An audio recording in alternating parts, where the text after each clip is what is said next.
হ্যাঁ শোনা, তুমি কেমন আছো? হ্যাঁ ভালো আছি। কিরে, আমার দাদা দেখে ফেলেছে, এখন আমার কোনো রেহাই নাই। এখন তুমি আমাকে বাঁচাও, ওই আমার দাদা আসতে। 1 মিনিট ওয়েট করো, তোমার অন্যরা আমার কাছে দাও। দেখো আমি কি কাণ্ডগুলো ঘটাই, তুমি অবাক হয়ে যাবা। এখন সে হিজলা সাজবে, তারপরে তার ভাই যখন আসলো, তার ভাইয়ের সঙ্গে যে কাণ্ডগুলো ঘটালো, হাসতে হাসতে আপনাদের পেট ব্যথা হয়ে যাবে। বন্ধুরা, তোমাদের জন্য অনেক কষ্ট করে আমরা ভিডিও তৈরি করি, তোমরা দেখেই চলে যাও, একটি লাইকও দাও না। এই ভিডিওর ভিউ সংখ্যা চাই তোমাদের কাছে মাত্র 5000। দেখি আমার কলিজার বন্ধুরা সাপোর্ট করে কিনা। বন্ধুরা, তোমরা একটি করে লাইক, একটি কমেন্ট, একটি শেয়ার করলে আমাদের ভিডিও বানাতে খুবই উৎসাহ হয়, কারণ তোমাদের একটি লাইক কমেন্ট শেয়ার আমাদের কাছে অনেক গুরুত্বপূর্ণ। কিরে, এটা কি নতুন নাকি? আমাদের এলাকায় এসে আমাদের দান দেয় ভাগ বসানো? খারা তোকে খাচ্ছি, খা বাটাম কেমন লাগে। দেখেন ভাই, গার্লফ্রেন্ডকে বাঁচাতে গিয়ে এখন নিজেই হিজলাদের হাতে পাটাম খেলেন, তার পরিণাম কি হলো দেখতে থাকুন। বন্ধুরা, তোমরা কমেন্টে জানিয়ে যাবা এরকম কাজ কার কার সাথে হয়েছে, গার্লফ্রেন্ডকে বাঁচাতে গিয়ে নিজেই বাটাম খাইছে। বন্ধুরা, তোমাদের জন্য নেসলাম আবারও শাশুড়ি পুতের বউ রেক্সিন ম্যাচে ফাইনাল রাউন্ড। হেই বৌমা, তুমি চা নিয়ে কোথায় যাচ্ছ? আপনার ছেলেকে দিতে যাচ্ছি। মা, দাও চা আমার কাছে দাও। আমার ছেলে আমার হাতে প্রতিদিন সকালে চা খায়। এই চা আমার ছেলে খাবে না কো, আমার ছেলে আমার হাতেরই চা খাবে। দেখেন ভাই, কি চাকরের মতো পুতের বউকে খাটাচ্ছে। এখন ছেলেকে দেখে শাশুড়ি কি কাণ্ডটাই ঘটালো দেখুন। গিরগিটিও এরকম রং বদলায় না। এখন ছেলে বলতেছে, মা তুমি কেন ঘর মুছতাছো? এখন শাশুড়ি উত্তর দিল, তোর বউ বাড়িতে আসার পরে সব কাজ আমাকে দিয়ে করাচ্ছে। স্বামীর সামনে কিভাবে অপমান করলো শাশুড়ি। এখন স্বামীও ভুল বুঝে অপমান করলেন বউকে। এখন পুতের বউ বলতে চাইলো, ঘরটা তো আমি মুছতে ছিলাম। বোতা করে দেবো একদম। তুমি ঘর মুছবে, বুঝেছো? ধরো, মোছো তাড়াতাড়ি।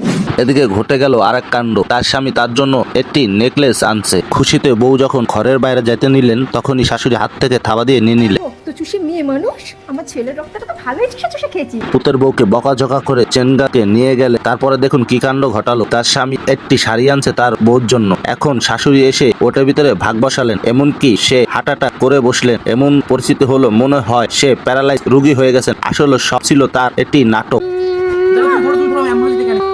আমি কি করবো এখন? বল।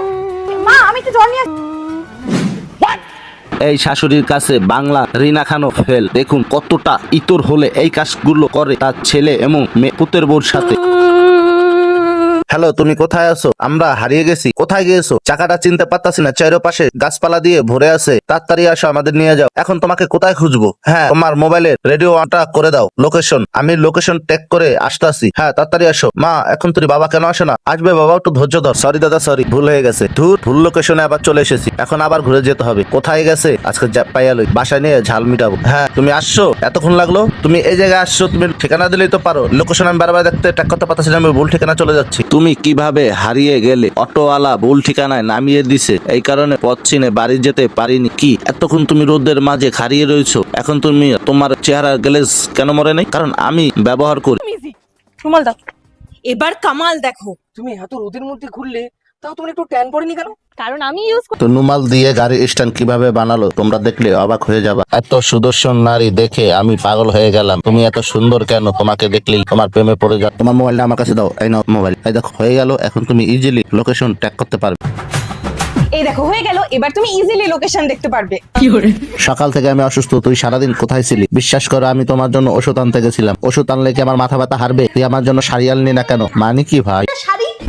শাড়ি না আনায় স্বামীর বুকের উপরে পাও দিয়ে দেখুন কিভাবে টর্চার করলো স্বামী। খতম, বাই বাই, টাটা। এদিকে বৌদি জ্বালা যন্ত্রণায় দাদায় অতিষ্ঠ হয়ে দেখুন কি কাণ্ডই ঘটালো। বৌদি খালি প্রতিদিন অনলাইনে অর্ডার করা সেই পার্সেল গুলো বিল দিতে দিতে দাদা এখন ফকির হয়ে যাচ্ছে। এখন চিট করে দাদা যে কাণ্ডগুলো ঘটাবে আপনারা দেখলে অবাক হয়ে যাবেন। দাদায় সর্বশেষ না টিকতে পেরে বৌদির মাথা যেতে উড়িয়ে মারলে পাচ্ছে। তারপরে দেখুন কি কাণ্ড ঘটে গেল। বৌদি খতম, বাই বাই, টাটা। আবে সালে, নাটক করছে দেখো। পার্সেল উড়াইয়া মারার পর দেখুন পার্সেলটা তারপরে হাতে নিয়ে খোলা পরে দেখে সে তো পুরাই অবাক হয়ে গেল।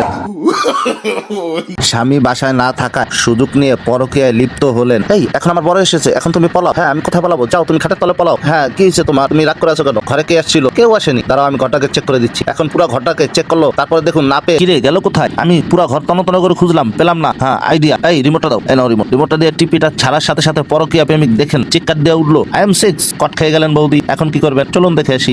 এখন বৌদি খতম, bye bye, tata, good bye.